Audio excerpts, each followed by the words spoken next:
Hello, ladies and gentlemen. another sign in, lads. And I know I'm late. This is greatness to this, but you know, at this point, it's so difficult to keep up. And I'm so glad that I didn't go and jump into that signing because we had more news to follow that night. And now I'm bringing it to you. Lateness is greatness, and we're gonna have a little discussion about it all. Obviously, Gusteau's restaurant has joined. 6.5-year contract, going to be loaned back to Lyon. You know this. Signed for 30 million euros. I'm so happy, more than you can believe. You saw my mental breakdown. You saw me questioning, queries, panicking. You know, when are the priority positions going to be taken care of? At long last, one out of the two have been taken care of in terms of that right back. And it's just beautiful. And I'm not even too bothered that he's going back out on loan. The more I think about it, that actually the better it is probably for the player. He's only 19 years old. He's going to make some mistakes, have you will. I know people want to have him in the team for their Champions League push and whatever, but 19 years old, first time coming to the Premier League. He's going to make mistakes. Under 21 international for France. Don't just think it's going to be rosy. Do you know what I mean? Even Reece James, if you remember his first season, as great as Reece James is, his first season rotating with Aspilicueta, he made a couple errors here and there as well. So there is going to be a learning curve. But I just look at the amount of players we have on the books. We are stacked, and not in a good way. We are stacked. We are overfed. We need to go to the gym. We got too many players. We've got way too many players. You know, when you take a look at man management for the rest of the season, that is going to be Potter's biggest task. You know, results and Champions League going through. Listen, that's a cup competition. Whenever we win that, we never plan for it. We just kind of, it turns up on devil's door and we just take it in. Welcome to the party. You know, we take our big ears and move on. But in terms of actually man management for Potter, he's going to need all of that emotional degree that he's got because their emotions are going to be running high. There are so many players. If I was to go through every player that we actually have on our first team roster, because we've made barely any sales, if any, in this January transfer window, just Potter greeting each person. Hello, how are you? Each day is going to be tiring enough. That brother is going to, his eyes are going to be baggy. So let's not add any more names to the pot. There's so many players in the squad. We need to move some of them on. I don't know in the last couple of days if people are going to be sold, if they're going to move here, there, everywhere. But we need to bear that in mind that Potter's only one man and he's a coach. He's not a Silas Ferguson who wants to, you know, kind of sit in his office and let the coaches take the training. No, Potter is a coach first and foremost. He's the first team coach. He's not even the manager. You know, the manager, you could say maybe has extracurricular activities in terms of maybe recruitment, etc., has a more of a say. Obviously, Potter, the recruitment team is set up around him and in his vision and in his image. But he is the first team coach. He is about coaching. He is about tactics. He's about systems. And to have to teach that many men and keep that many people happy, that's partly why, yes, I'm excited for the rest of the season. And I'm like, you know what? I can't wait to see, you know, Felix back from suspension. I can't wait to see Madueke. I can't wait to see Mudryk. But at the same time, I know Aubameyang's still kicking up, you know what I mean, in the background. I know that Pulisic's going to return from injury. I know that, you know, Kante, Kova, Jorginho, you know, Carney, what happens to Lewis Hall? There's just so many players. If I was to go through everybody, Koulibaly's here, you know, Aspilicueta. So to keep all those people happy and semi-motivated, I don't even know how that's possible, really. You know, if we were to go through it in terms of our squad, we're going to end up having a first 11, a bench, and then there's going to be another bench behind that bench and another bench behind that bench that can't get onto the bench behind that bench. So it's looking mad. And Potter's got to handle that. So for me, you know, 19 years old, go keep playing football, keep improving, keep learning. And then you're going to come in the summer and there's going to be a wave. It's going to be like the final, you know, it's going to be like the end game. There's going to be, you know, Black Panther when everybody gets together for the final scene and everybody starts fighting. That's what Cobham's going to look like, really, well and truly over the summer. There's going to be people coming back from loans. Ethan Ampadu's going to come back. Dijon Sterling's going to come back. Broch is going to be back from injury. Bruh, it's going to be... the amount of players that are going to be in that Cobham is going to explode. Pre-season is going to be hilarious. We need a Chelsea A, B, C, D team. I might even have to make that video, like Chelsea A versus Chelsea B versus Chelsea C versus Chelsea D. Who would win? Like, brother, it's just insane. And then, so this is why lateness is greatness, because Caicedo last night decided, well, his agent, right? Let's be right. His agent definitely dropped this because the first line was Moses. No one puts out a statement with their first name on the front of it. So that's already a clear copy and paste situation that's been taking place there. But his agency, the new agency, has put out you know, the statement, right? Everybody's seen it, but just to clarify, if you haven't, I am grateful to Mr. Bloom and Brighton for giving me the chance to come to the Premier League. And I feel like I have always done my best for them. I always play football with a smile and a heart, with heart. I'm the youngest of 10 siblings. That was just unnecessary. I'm not going to lie. The fact that he dropped that in there, immediate guilt trip. Like, yo, I got people to feed. I got family to feed, bro. Listen, I need my money. Run me my money, man. And I'm hearing at Brighton, he's only on like, it's ranging between 3.5K to 15, maybe 10. The figures are very messy. Listen, it's looking a bit dodgy. I'm not going to lie, Brighton. What's going on over there? Why are you not paying my man a fair wage? I always play football with a smile, etc. From a poor upbringing in Santo Domingo in Ecuador. All right, cool. And then he goes on to say, my dream to be the most decorated player in the history of Ecuador. I'm proud to be able to bring in a transfer record fee for Brighton. Pause. Put a pin in that. The way he said that, I thought the deal was already done. Come to wake up this morning and still no transfer. So what's going on? It's like he's kind of announced himself that he's leaving for a fee that hasn't been agreed with Brighton. And it's like, we've seen this so many times with Brighton players. Trossard getting his pants in a twist. He gets his move to Arsenal. Cucurella, I think he actually handled himself with quite a lot of grace and decorum, but they weren't happy about that.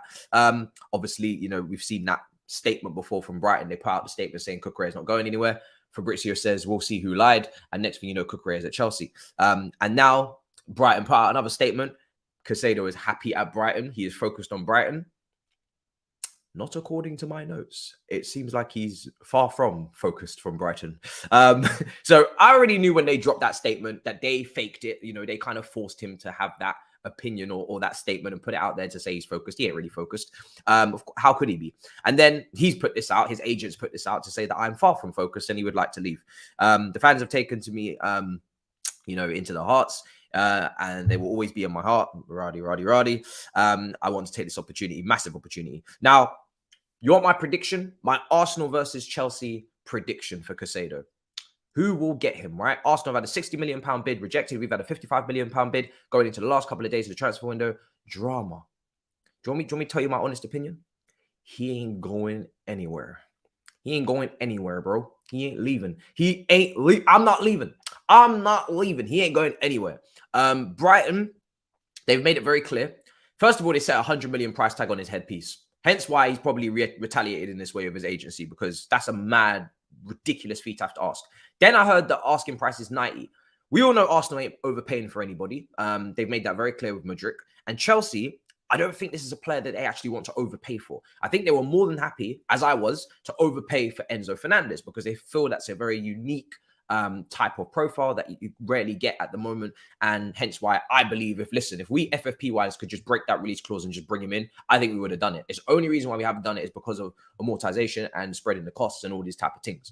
Now with Caicedo, I believe they don't want to overpay. Same way they didn't want to overpay for Gusto. They said, listen, we don't want to overpay for him, so we're just going to loan him back to you. There's our little happy agreement. Bob's your uncle, 30 million euros. I don't think they want to overpay, and I don't blame them. I think the player is a really good player, but I don't think you need to shell out 90 million for this type of player. And yeah, I don't think he's going to go anywhere. I think Brighton are going to stand firm. They've already said this today that he's not going to be participating in training. He's not going to be taking place in the Brighton versus Liverpool game tomorrow. They're going to just say, listen, don't come back until the 1st of February. That means don't come back till the 1st of February. That means you are coming back on the 1st of February. Like, you ain't going anywhere. So unless somebody's going to overpay, and you know, when it starts to get to the 90 million range, 80 million range, then again, Chelsea didn't want to pay outright for Enzo Fernandez for FFP. So you're getting close to that figure. You're not there yet. I don't know the calculations, the accountants, the fees involved in terms of what they're going to, you know, what they can't go above, what they can. But that is getting too close to comfort, right? And also, you know, it was said today or yesterday, it was said that if Chelsea were to sell one youth player for, say, 40 million, i.e. Gallagher, or 30 million, Loftus-Cheek, you know, one homegrown player, they would actually potentially be in a profit, funnily enough, in this window because of amortization and the fact that the players we brought in for the long-term contracts have been stagnated in terms of costs. So most of the players that we've been bringing in, look at their fee, and they're probably costing about 5 million up front, you know, 8 million for Mudryk up front, you know, in terms of what we're doing to split the payments. So most of our signings, if the rivals really, really want to hear this, have cost under 10 million. So yeah, just the way it works. Again, I'm not going to pretend that I've always known that this kind of loophole exists, because I haven't. I'm learning along the way. You heard me on the Mudryk breakdown, breaking news kind of stream. I was freaking out. I was like, yo, what's going on? Why are we paying 100 million? Come to learn that, yeah, we're not. And not only are we not, but we've actually fugazied the system. Kind of crazy that we haven't done this way back when. It's disappointing, if anything. We could have had a lot of wonderful purchases, but yeah, just so weird that this loophole, I mean, it's going to end now, but it's just crazy that it's been here for this long and no one's taking advantage. So it is Chelsea versus Arsenal again, as it was for Rafinha, as it was for Mudryk, and now it is for Caicedo. I personally don't believe anybody's getting any of them. But, very clear that you need to understand, that we all need to understand from this window. We're going for young players, under 23, Caicedo being 21, over the ready-made ones. Why are we going for young players and not ready-made ones? Well, one, ready-made players are difficult to get and they're sometimes unavailable and extremely expensive, but also because it is a long-term plan. And that just means that, again, Potter is not here to get instant results. Yes, he does need to pick up results to keep the faith, to keep the mission statement in terms of, you know, keeping everybody on side. But he also doesn't need to do that, if you get what I'm saying. He doesn't need to get all of these players on side. He doesn't need to tailor a system for everybody to, you know, shine. He doesn't need to butter up or overinflate or overrate these players like a Tuchel kind of maybe made them into that. He kind of made these players overrated in some aspects. He made them, you know, the best of version of themselves. That's not Potter's mission statement. He's not trying to get the best out of these 28, 29-year-olds who have been very dodgy for performances for years. He's actually saying, go ahead and expose yourself. At least I'm hoping he's saying that. And then when the young core come in and the average age is actually down and we've flushed out the squad, then I expect, of course, him to get the very best out of those players and develop them. And what is his USP? Developing players. So it's difficult to develop players that are already set in their ways, system players, potentially in their peak or their prime or their, you know, their downturn. And yeah, you know, so I'm looking forward to it, but still need to actually improve those young players. So let's get to it. And obviously, yeah, like I said, we could end the window in profit. And also, Reece James is back. I ain't going to get too excited. Yes, he's back for Fulham, but listen, I'd rather see him on the bench personally. I know he's fit to start, but let's see how that goes. And yeah, man, obviously, Caicedo, you know what I'm saying? Caicedo is gone on loan to Reading. And Humphreys has gone on loan as well to a German club called Paderborn. Paderborn. Yeah. And Potter took them to an army base. That's everything in my notes. And I don't know what looked like Mudryk definitely got the message, took them to the army base, and this brother's been looking like he's trying to, you know, battle for everything with them training sessions, them extra hours and them gym sessions. So if everybody can pick that up and take that with them, then fantastic. So yeah, a lot going on at the moment, people.